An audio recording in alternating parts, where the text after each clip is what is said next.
Welcome to our YouTube channel again, and join us as we take you down memory lane of how the country is being governed by William Samoei Ruto and his administration.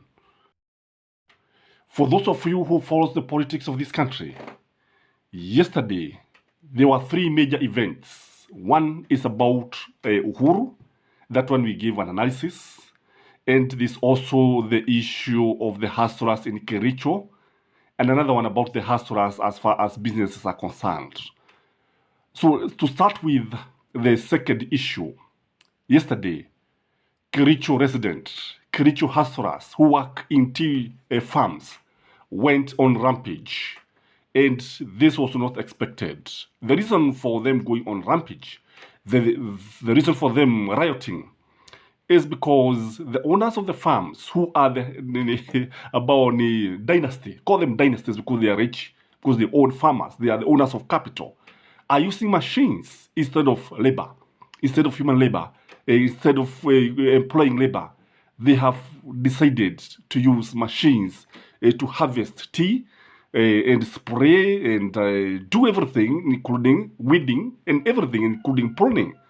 So this is something that was not expected. And when the government is priding itself of trying to create employment, tunaona jambo hili likijitokeza hususan kile ambacho kinatufanya tulizungumzie swala hili is because Kericho is inhabited by Kalenjins.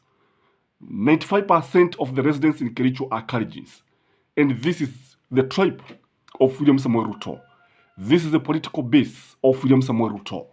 Na sasa swali ambalo tunajiuliza, if William Samoei Ruto is losing support from his background, ikiwa mahasla wa Kalenjin wameanza kuzua, ikiwa wameanza mitafaruku, ikiwa wao wanaona ya kwamba nchi haiendelei vizuri, then you can imagine what is happening in other places.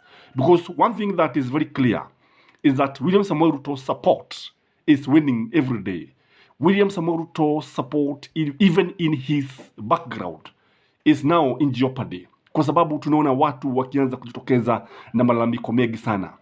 Again, this is coming at a time when Mount Kenya has become slippery, and when there is serious contest between Uhuru Muigai Kenyatta and William Samoei Ruto for the support of Mount Kenya votes.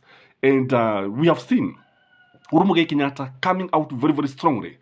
And again, something else is that kile sasa watu wanaweza kuzungumza, wanaweza kuongea bila uoga, bila kumwogopa William Samoei Ruto. They can tell him no, they can refuse, because truth be told, these are policies that are being used by members of his administration.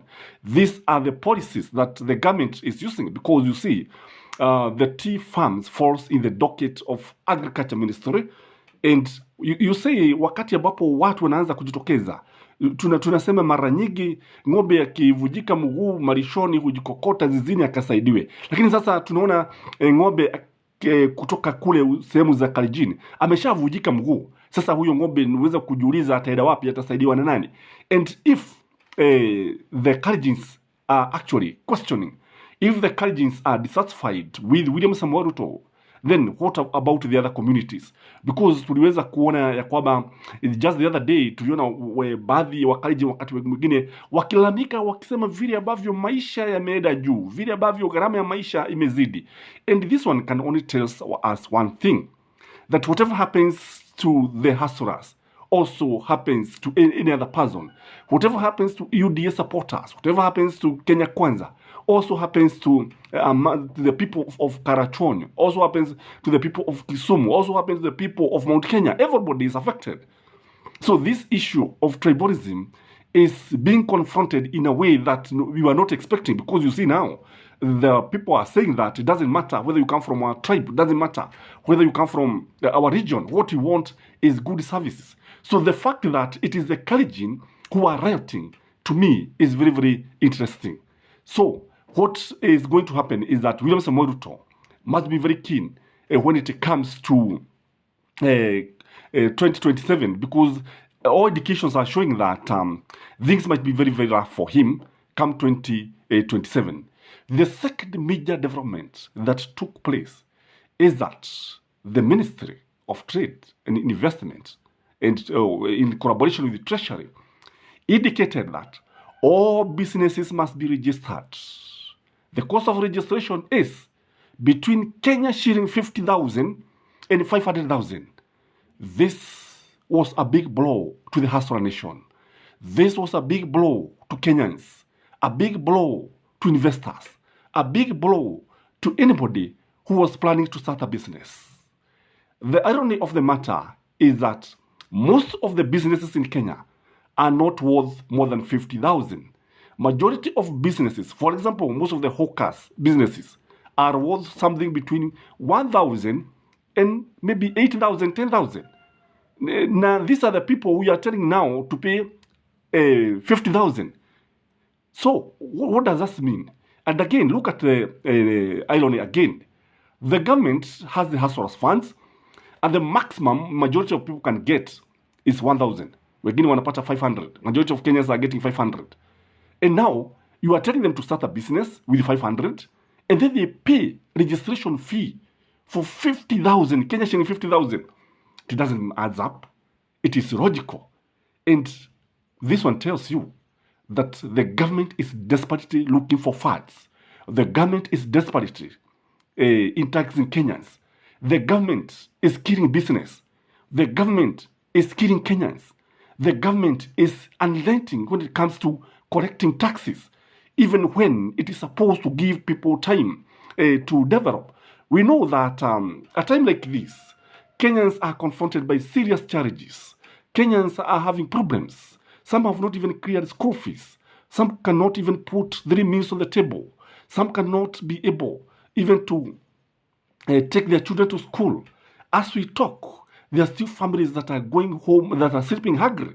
Truth be told, I've been confronted by people begging, literally begging for food. And 100 a day passes before encountering somebody who is begging, asking me to give maybe 50 shilling, 100 shilling, or something like that. Some even just take the phone and call you, and because they think we have a lot of money, but we help where we can. But in most cases, you cannot be able to help. But sometimes somebody may confront you, anataka 50 bob only, maybe akule madazi, akule nini, vitumbua. Lakini sasa vile ambavyo tunaona ni kwamba serikali ya William Samoei Ruto inajitokeza kama serikali isiyojali. And this one is also telling you that the story of the hustlers narrative is dead. That narrative is dead. And also it also tells you that William Samoei Ruto was not serious in the first place. Hakuwa makini sana wakati ambapo alikuwa anauza ile sera ya bottom up, because how many Kenyans, how many businesses can afford to pay registration fee of Kenya shilling 50,000 and 500,000? When you tell a hawker to pay 50,000, when you tell mtu wa mkokoteni, because all these are businesses, because you are saying that all businesses, there's no exemption. All businesses must be registered. This is shocking in my view. This is a long move. And sometimes I ask myself, who are the people who advises William Samoei Ruto? Because when I look at the people who are carrying out the business, who are coming out with various policies, tunaona ni watu ambao wanazua mambo mengine ambayo yanaweza kuaibisha serikali. Ni mambo ambayo yanaweza hata kumwaibisha William Samoei Ruto. And for sure, ni mambo ambayo unapoangalia yanazidi kumpokonya ule umaarufu wake ambao alisemekana alikuwa nao. Today, if an election were called today, I could tell you, William Samoei Ruto would be very lucky to get 2 million votes. I can tell you. Hata Wajakoya anaweza kumwangusha. Wakishindana Wajakoya anaweza kumwangusha. That is what happens. You know, unajua wakati mwingine tulikuwa tunacheka tukiona wakati ambapo the Kikuyus went against Uhuru Muigai Kenyatta.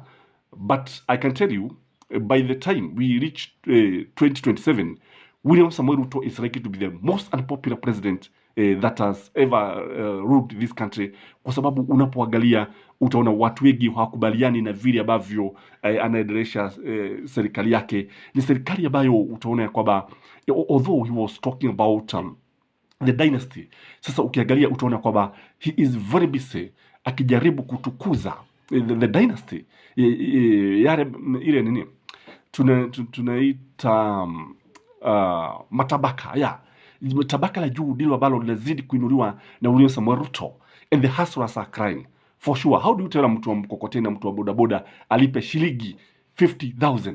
This is not possible. This cannot happen. This is wrong.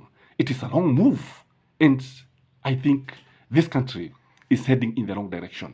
If these are the policies that are going to be implemented in this country, when we know very well that, unajua jambo moja ambalo watu hawajakubaliana ni kwamba William Samoei Ruto anatumia kifua, tuseme ukweli, kwa sababu unapoangalia hata the 2023 finance bill anasema lazima ipitishwe that 3% of the house levy, lazima watu walipe ile kodi. Lakini ukiangalia utaona kwamba taasisi nyingi zinapiga, wafanyikazi wanapiga, waajiri wanapiga, lakini yeye anazidi kujitanua kifua akisema kwamba lazima watu walipe, wapende wasipende. And time for forcing things down the throats of Kenyans is far much gone. We are living in a very different era.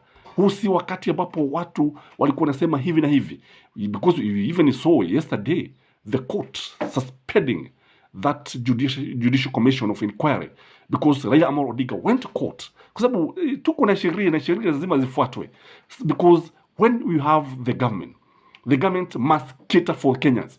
The government must put the interest of Kenyans first before the interest of any other thing. Kwa sababu kile ambacho kinajitokeza na watu wa Kenya wanakubaliana ni kwamba hii serikali imeingia mamlakani kujaribu kujilibikizia mali. What they are interested with is tax and tax. I don't know what you think, but if you ask me, this is a wrong move. May you have a blessed day. Bye-bye.